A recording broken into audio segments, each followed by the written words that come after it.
Thank you for finding us. Another edition of No Stoplights. I want to thank our sponsors once again, Pepsi of Florence, Carolina Bank, Micky Finn's, MPD Electric Co-op, Francis Marion University, McLeod Health, McCall Farms, Victor's, and PLC Commercial. So, some of these podcasts I do alone. Some of these podcasts I do with a guest. The majority of the podcasts I do with a guest I think are better because we have some human interaction, conversations become spontaneous and organic, and one thing leads to another. It's a very informal setting. I'll never forget I got asked to host a debate not long ago, and the person or group of people putting on the debate asked me to provide the questions so they could get them to the candidates. And I said, well, I ain't hosting a debate that the candidates have access to the question, and we don't do that here on No Stoplights. I think people trust me enough to know that I'm not in the ambush business, but I am informed enough to try to get to certain subjects and topics that I think are essential and important to this area and our great state. Representative Jay Jordan has agreed to join us on No Stoplights today. Jay, good morning or good afternoon or good evening, whenever you're watching the podcast. How are you? Good, everything. Glad to be with you. And that's one good thing about the podcast. You don't designate a time because it's not on the radio, it's not on the television at a certain time. It's in the internet, and you could watch it or listen to it whenever you choose. I did a podcast a couple of weeks back about the disproportional growth in South Carolina. One of the issues I have, Jay, and you and I have talked about this off the record, we're going to live in a state probably by the year 2030 where 80% of its political representation is in 20% of its counties. Well, if that's the case, we've got to be having disproportional growth. Is that the case? Should we be concerned? And what can the General Assembly do to try and manage disproportional growth? So it is, number one, absolutely the case. During this past redistricting process, I learned more about the population of South Carolina, where we're growing, where we're not, where we're losing people. And so there's no doubt in my mind that we are absolutely growing tremendously in certain parts of South Carolina. What parts, Jay? Primarily along the coast. You're seeing tremendous growth there. Greenville and that part of the state has been our historical growth area, but it hasn't grown as much as you might think it has compared to the coast. And then the other big area is the offspring of Charlotte, the York region, Rock Hill region of South Carolina. That area has really taken off as well. So you see, I'd say the top two would be the coastal regions, Ulrey, Charleston, down into the Beaufort area. A lot of people moving from up north down that way, and then the push from Charlotte and the massive growth it's seeing over into the Rock Hill, York area. So did it make, you chair the redistricting committee in the House? For the House side, that's correct. Did it make it complicated? I mean, you saw the numbers, you saw the writing on the wall. You don't live in a fast-growing area. I mean, we don't live in a declining populated area, but we don't live in a fast-growing area. But you still got to be fair to the voter. I mean, there are lawsuits and court decisions out there that say one man, one vote. It's not about, one senator, one county. That's just not the way. That's not the reality. But as someone who had an up-close and personal look at watching these districts become reality and watching some of the slower-growing areas, some of the faster-growing areas, what aside of the political representation, what are some of the challenges that we'll see? I'd love to say politics is altruistic and the guys from the beach will do things right for the entire state, but their constituency is at the beach. Greenville, same thing. What fundamental challenges outside of the State House do you see our state encountering? Well, there's so many different types of challenges. You said outside the State House, but you can't ignore the challenges that are affected inside the State House. For instance, we're drawing these districts with that legal underpinning of one person, one vote. That's what we're looking for, so that we're not disproportionate in that one area is underrepresented and one area is overrepresented. The reality is that with these high volume increases, you could draw a district, as I believe we have drawn districts that were definitely in balance, so to speak, and with the parameters that we agreed to follow population wise, and with the growth, they might be out of balance right now even, and it's just been a couple years. So that presents a challenge that we're going to have to continue to address, politically speaking, at State House for years to come. Now, the bigger issue that we face on an immediate basis is the challenges you talk about: sprawl, infrastructure, education. All those things are being strained as a result of the fast growth. On the other end of the spectrum, it's not as if people are packing their suitcases and leaving rural South Carolina on a daily basis. They're just not growing. It's the scenario where you grew up in a rural part of South Carolina, you raise your family there, your kids go off to school, and guess what? They decide Columbia's nice, Greenville's nice, Charleston's nice. I'm going to stay and raise my family there. And so that's creating a loss in population in rural South Carolina. So all those things come together to create this: what kind of state are we going to be? Are we going to be, as we historically have been, a rural state? And I could argue and would argue and have argued that that's the kind of South Carolina I want. A South Carolina that we don't run from innovation, we don't run from technology, we don't run from growth. But at the same time, we want to preserve the roots of who we are as a people and as a state. And we can't do that if we don't recognize, if we get rid of rural South Carolina. When you started down the road of deciding, okay, this district will be here, this district will be there, we don't revisit that until the next census, correct? Correct. So there will be districts with far more voters than should be. I mean, that's just the reality. We don't go back and redistrict, but every 10 years based on, what the census report says. But there are a lot of concern that people have in South Carolina and America about election integrity. Mm-hmm. You were involved in that. I mean, the House has a lot to say about the trustworthiness or not of the election. With all this growth in certain areas, there's more at risk. There's more in play. How can you guarantee the people of South Carolina we've done all we can to make sure our elections are fair and square? I don't know that you can say, people of South Carolina, we can guarantee you everything that can be, or everything, it's 100% safe. I think that's impossible to mandate or to guarantee.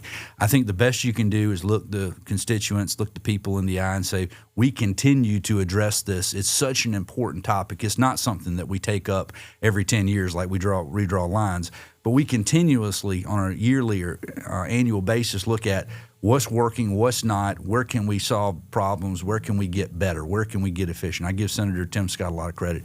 He has a great quote about easier to vote, harder to cheat. And that's where we want to be. We want everyone to participate in the process. We have way too few people that actually go vote. We need more people to go vote, but we need to make it harder for people to manipulate the process and system by which we vote. Okay, the majority of voting impropriety was in the presidential election. I mean, there were accusations made. We won't get into what happened or statistical anomalies or whatever. I mean, that's not what I'm here for.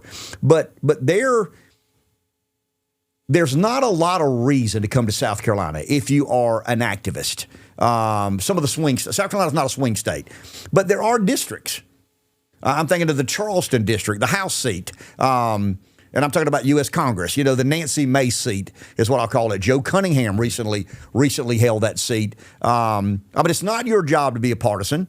It's not your job to be a political hack. It's not your job to promote the Republican brand when you are on that committee and decide this district and that district and another district. But I know for a fact, and I think you will concur, that there were things done in Charleston. And I'm talking about Mark Zuckerberg. I mean, there was some Center for Tech and Civic Life money spent, not across the entire state, because that's money wasted, but in certain areas of our state. I don't think anybody knows that. Am I right when I say that there was some American Center for Tech and Civic Life money spent in Charleston, South Carolina? Absolutely. One of the things that kind of got this issue on the radar was that very thing, and how the mobile voting unit, basically where money was given not for the benefit of the election process or system, but it's one thing if someone says, I got a lot of money, I want to contribute money to the state, and here, y'all go run good elections, use this money for elections. That's one thing. It's another thing for you to say, I want this money to go to a mobile voting apparatus that only goes to certain places in certain parts of the state. And that happened in Charleston. And that absolutely happened. And so that's the kind of thing, if you go back and look at one of the things we have been fortunate about, you said it a minute ago, we haven't had a lot of the issues in South Carolina that a lot of states have had. That has given us the opportunity, however, to learn from the issues that some of those states have had. Those mobile units are a bad thing. They offer opportunity for manipulation. Drop boxes, bad. Other things like that are recipes for problems. So by learning that those are the ways those states have problems, we can figure out ways to avoid those potholes. Election integrity is a big deal. Election security, and nobody's trying to, I know you will, if you're not trying to impede anybody's right to vote. Let's just make sure we have fair elections and we have accurate elections. One of the concerns I've got, and tell me as much or as little as you like, because I'm sure you're far more in the know than I am. At the federal level, the two biggest concerns I have is debt and energy. I am deeply concerned that we're on a bad path with our debt. And I believe equally as sincerely that we're in a bad way when it comes to our energy grid. Technology and innovation and transitioning from one form of power to another, I am all about doing it bigger, better, and more efficient. But the reality is the government has forced a shorter timeline on transitioning from one form of very reliable and dependable energy to another. Some of the states that aren't growing that fast aren't having issues. But last year, we know for a fact that Texas was at the brink of, having a monumental grid failure. Are we there in South Carolina? Are we adequately equipped to tell a economic development client or a family of four moving to Greenville or Georgetown, Horry County, that we can provide affordable, dependable energy? So it's a long answer. The answer, I think, the short version is we're okay right this minute. We have some great providers here in South Carolina. One is a sponsor of your show, Marlboro PD. They do a great job. I can't say that about all the co-ops across the state, but that one in particular, they do a fantastic job.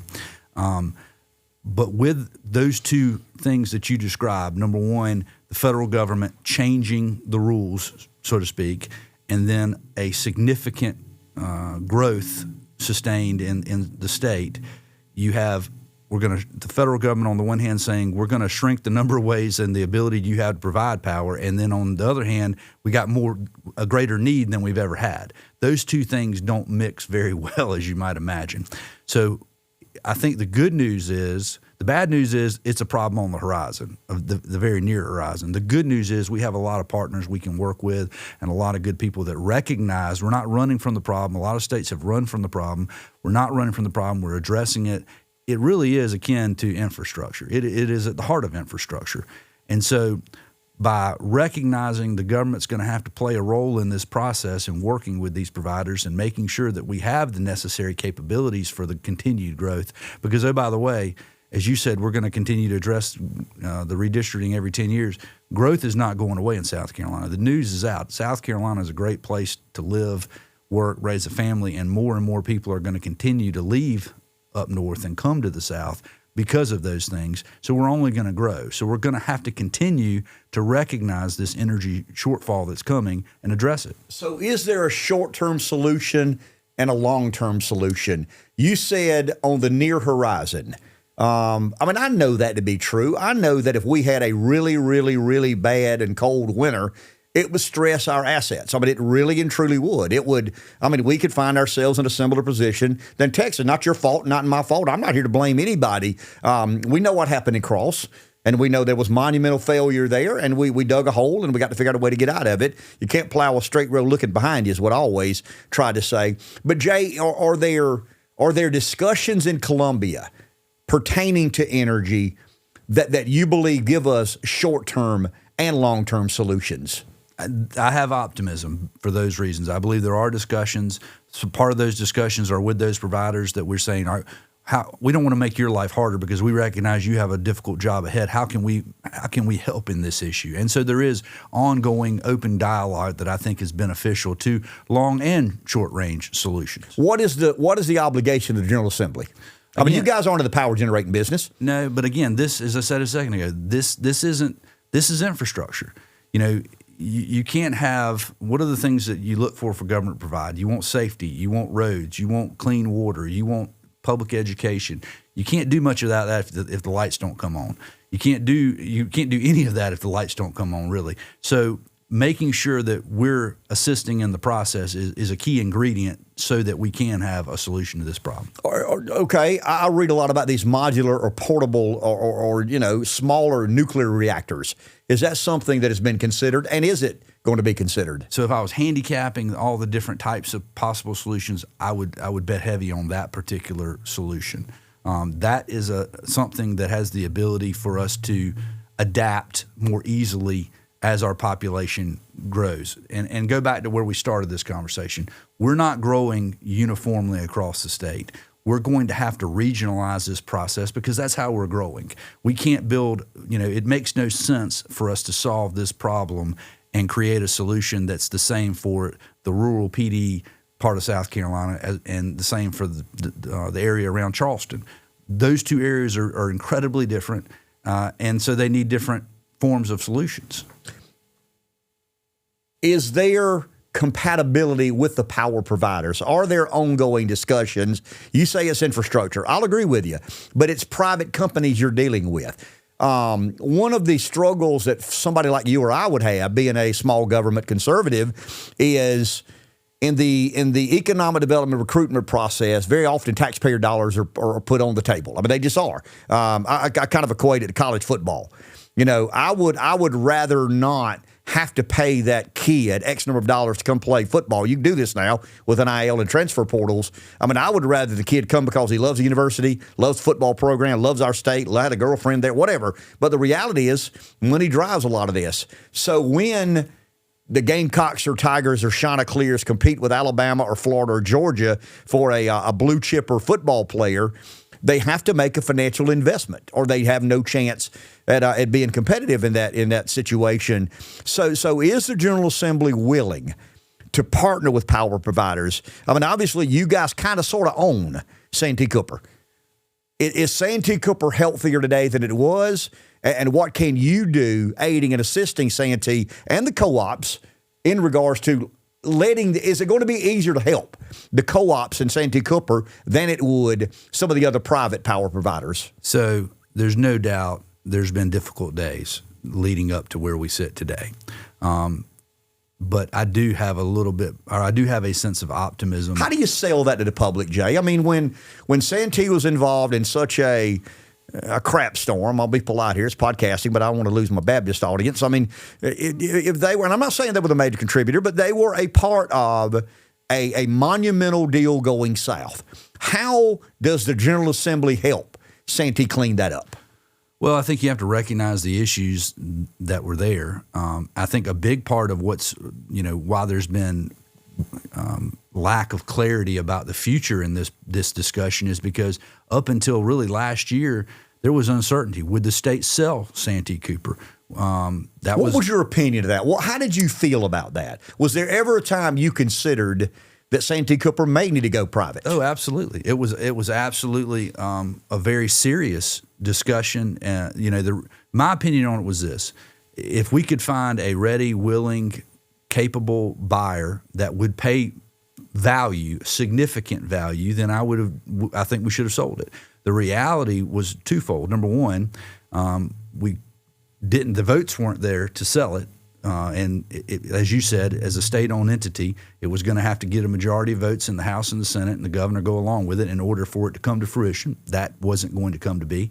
And I'm not sure in the economic world of today that the value was on the table to justify letting it go. Again, there was not a lot of clarity about where we were and its future. So now there's clarity. It's going to be a South Carolina asset going forward. So now there's no confusion about that. The votes weren't there. The potential buyer has moved on. We're in the reality is confirmed. It's going to be a part of South Carolina's future going forward. And so now we make the best of that. Is that what in my view of government, a perfect connection? Absolutely not. I'm like you. I don't like government getting into any more things that it can possibly get into because it doesn't have a great track record of getting things right more often than not. But we are where we are. We are who we are. And so now we got to move forward the best we can. And so now I think we play it to our advantage. We say we're unique compared to some states. We have a state-owned utility. How can we use it to our advantage? And so it absolutely is in part of the discussion as we move forward and how we solve the problems of the day, and both economically and because those economic issues and those energy issues go hand in hand. I think you laid on the table there, though. I don't know that there's a much better comparison in the modern day of NIL and economic development. I don't like NIL, and there are things about economic development I don't like, but I want to bring industry to South Carolina. And so let's just say we were going to say on the NIL front, I don't like it, so I'm not going to participate in it.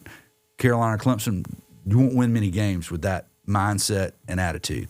It is what it is. And economic development the same. If we're in a competition with other states in the Southeast, and we have to recognize that competition, and we have to win that competition. But I being a small government conservative, I think I am. At times I question whether, and I'm a socialist libertarian at times. I don't like your government. I love mine. But I've got to believe, I'm not in the General Assembly. I don't sit on committees. I don't sit on the Public Service Authority Board. But I got to believe that if the General Assembly are trying to advance economic development and energy is an issue, and the General Assembly has a say in how Santi Cooper operates moving forward, there is some control there. There is some collaborating that could happen. In other words, if a huge energy user is considering coming to South Carolina and you have no sway over Santi Cooper, it's hard to answer emphatically and accurately what we can or cannot do. Now, and I'll accept it, and you've owned that. It was mismanaged. There's no doubt about it. Not only the Cross facility, but Santi Cooper in general was terribly mismanaged. We believe it's on a better path forward, but can it be an asset that allows us to differentiate ourselves in economic development if we have a power provider that we have some autonomy over? Oh, I think absolutely. That goes back. I think now that it's ours, moving forward, and there's no question about that, we have to sort of lean into that and get the maximum amount of good out of that very scenario. Did we learn anything specifically about Santi's failure? You don't know how to run a power plant. I don't know how to run a power. You're a member of the General Assembly. I'm a podcast and radio show host. We're both in business to some degree. But it takes a high degree of expertise. It's hard for me to believe that members of the General Assembly understand technically and kind of as a board member, and they're telling you about this and they're telling you about that. How comfortable are you now with the oversight that the General Assembly has and the board at Santi Cooper have over themselves? I would say that's the one thing we'd have to continue to look at Santi and the people of South Carolina and say, we're still learning. We're still hopefully moving forward. And so what it looks like today, it probably won't look like when I talk about the PSC and Santi Cooper and the governance of those and the oversight of those. It probably won't look like it does today 5-10 years from now, because we made a lot of changes based on those the catastrophe, and we're still trying to figure out if those changes, were successful. It's hard to, there was obvious failure. But the reality was, if you step back and look at it, the state and its entities and Santi Cooper really were taken advantage of by Westinghouse and some other bigger corporate players. And you're seeing that continue to play out with indictments that are still being sorted through even today in federal court in Columbia. But I think you say, what did we learn? I think we learned an age-old lesson of, check and double check behind and, continue to monitor how we do things. And again, that's why I go back to the governance may not look the same today. It doesn't look today as it looked 10 years ago, and it probably won't look 10 years from now as it looks today. Is energy the most important issue facing our state and its future prosperity and growth? I think it would be a mistake to ever lose sight of sort of those core functions. And so we could say energy is the most important priority, and it probably is right this minute. Infrastructure, which is in that energy. Are you argument. Comfortable with the way we fund infrastructure at the state level? No, I think the way we fund infrastructure is going to be one of those things that we addressed it, 5 or 6 years ago, and we just you don't know what the future holds with a lot of different changes in technology. But the reality is, we're going to have to focus on education. We're going to have to focus on infrastructure. We're going to have to focus on economic development. We can't lose sight of those things really all connect to each other. And the moment we say we're all in for one and ignore the other, we're going to make a mistake. we are a Republican-dominated state.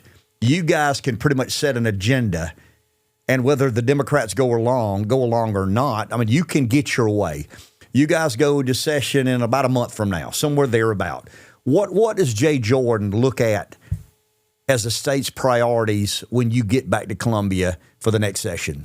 Well, it's a little bit of a different year. This is the second year of a session, so typically what we do is a lot of leftover. Exactly. The House runs out in year one and passes a bunch of stuff, and we did. And the Senate runs out and passes a few things, which they did. And so now we've got all these. I've got a lot of Senate bills in my committee to deal with, and I'm sure there's senators. I know Senator Rickenbach. He's got some bills. He probably has some House bills he's going to deal with. So we're going to be. There's going to be more negotiating and back and forth between the House and Senate in a year two versus a year one, resolving those issues. The big issue is going to be, in my mind, how it plays out. We are a Republican-dominated legislature. There's no doubt about it. But as Republicans, we continue to be at sort of a war within ourselves.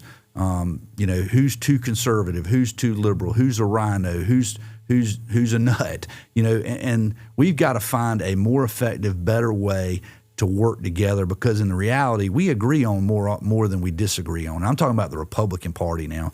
As I look at my friends on the Democrat side in South Carolina, there are absolutely some things we can agree on. At a national level, there's not much we agree on. As a South Carolina House Republican, I don't agree with hardly anything that comes out of the Democrat machine in Washington. But we have to remember there's a reality of, if we fight amongst ourselves, as Ronald Reagan cautioned us not to do, we're going to only provide energy for our enemies to beat us. Last question. You are an attorney. You are very influential in the process of judiciary in South Carolina. Are you comfortable that there's a lot of criticism by Republicans in South Carolina that the South Carolina Supreme Court has not been reflective of the conservative nature of its state? That's changing. Are you comfortable that you can look South Carolina Republican conservative voters in the eye and say the Supreme Court will more reflect the biases of the general public in our state? I feel very comfortable looking my voters in the eye and say we have perhaps the most conservative court maybe ever in South Carolina. Was it fair criticism a year or so ago that the Supreme Court, and I'm not talking about the Supreme Court was not as conservative as the conservative voters of South Carolina deserve? That's probably a fair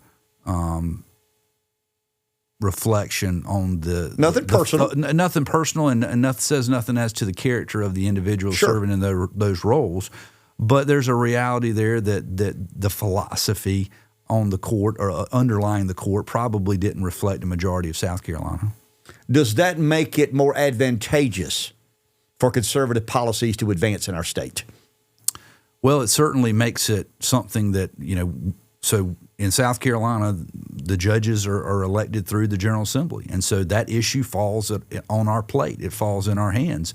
And so we had to look at that issue. Well, abortion's a recent example. Right. We passed an abortion, the original heartbeat bill, and the Supreme Court rejected it.